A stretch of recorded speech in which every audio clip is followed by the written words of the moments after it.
2026 IPL సీజన్లో CSK మాజీ captain MS Dhoni role గురించి రకరకాల కామెంట్స్ వినిపిస్తున్నాయి. ధోని ఇంపాక్ట్ ప్లేయర్ గా బరిలోకి దిగబోతున్నాడని, అందుకే సంజు శాంసన్ ను జట్టులోకి తెచ్చుకున్నారని వార్తలు వినిపిస్తున్నాయి. ఈ విషయంపై ఆ జట్టు సీఈఓ కాశీ విశ్వనాథన్ ను ప్రశ్నించగా అతను కూడా క్లారిటీగా సమాధానం ఇవ్వలేదు. ఈ నేపథ్యంలో ధోనిని ఇంపాక్ట్ ప్లేయర్ గా ఆడించడం సరికాదని మాజీ క్రికెటర్ మొహమ్మద్ కైఫ్ కామెంట్ చేశాడు. దానికి గల కారణాన్ని కూడా వెల్లడించాడు. తన యూట్యూబ్ ఛానల్ వేదికగా ఐపీఎల్ 2026 సీజన్లో ధోని పాత్ర గురించి మాట్లాడిన కైఫ్, ధోనిని ఇంపాక్ట్ ప్లేయర్గా ఆడించాలనే వాదనను నేను పూర్తిగా వ్యతిరేకిస్తున్నాను. అలా చేయడం వల్ల జట్టుకు ఎలాంటి ప్రయోజనం ఉండదు. ధోని 8వ స్థానంలో బ్యాటింగ్ వచ్చి కేవలం 6 నుంచి 12 బంతులు మాత్రమే ఆడుతున్నాడు. అలాంటప్పుడు ధోనిని ఇంపాక్ట్ ప్లేయర్గా ఆడించడం సరికాదు.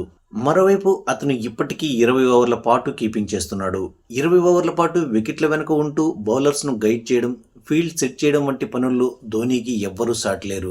ముఖ్యంగా రుతురాజ్ గైక్వాడ్ కు ధోని అండగా ఉంటాడు. ఒత్తిడిలో ఉన్నప్పుడు ఎటువంటి నిర్ణయాలు తీసుకోవాలనే విషయంపై గైక్వాడ్ ను గైడ్ చేస్తాడు. కెప్టెన్ గా గైక్వాడ్ రాణిస్తున్నప్పటికీ ధోని ఉన్నంతకాలం నిర్ణయాలన్నీ అతనే తీసుకుంటాడు.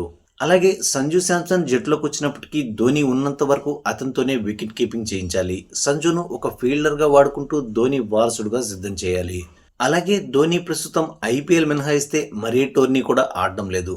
అటువంటి సమయంలో ధోనిని కేవలం ఇంపాక్ట్ ప్లేయర్ గా బ్యాటింగ్ కు మాత్రమే పరిమితం చేయడం సరికాదు. ఎందుకంటే ధోని ఏడాది పొడవునా క్రికెట్ ఆడడం లేదు. గతంలోలా 10 బాల్స్ లో 30 పరుగులు చేయలేడు. ఒకవేళ చేసినా అది 1-2 మ్యాచ్ల్లో మాత్రమే జరుగుతుంది. కానీ కన్సిస్టెంట్ గా మాత్రం రన్స్ చేయలేడు.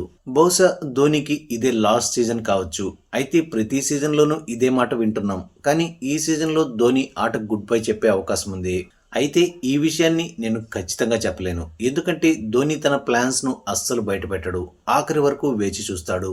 ధోని ప్లాన్స్ ఏంటో తమకు కూడా తెలియదని సిఎస్కే సీఈఓ కాశీ విశ్వనాథన్ కూడా చాలాసార్లు చెప్పాడు. కాబట్టి ధోని ఆడతాడా లేదా అనేది అతనికి మాత్రమే తెలుసని కైఫ్ అభిప్రాయపడ్డాడు.